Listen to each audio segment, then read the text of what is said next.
morning, Bennett Ranch Bulls. This is Lexi Skura with the morning announcements. Today is Friday, August 5th, 2022.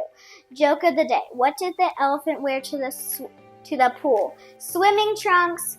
National Balloon Day is held on the first Friday of every August. This year, it falls on.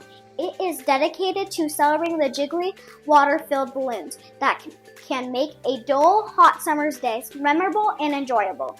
Lunch today is hamburger, tater tots, garden bar fruit, fresh or canned fruit, 1% milk.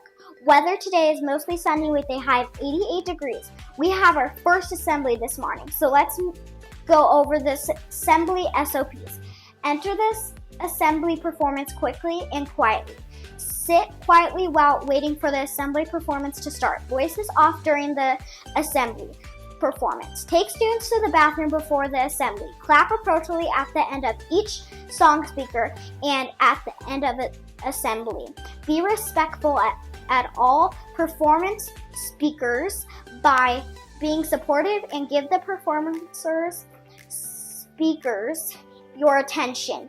Follow teacher direction for exiting the assembly. Performance quickly and quietly.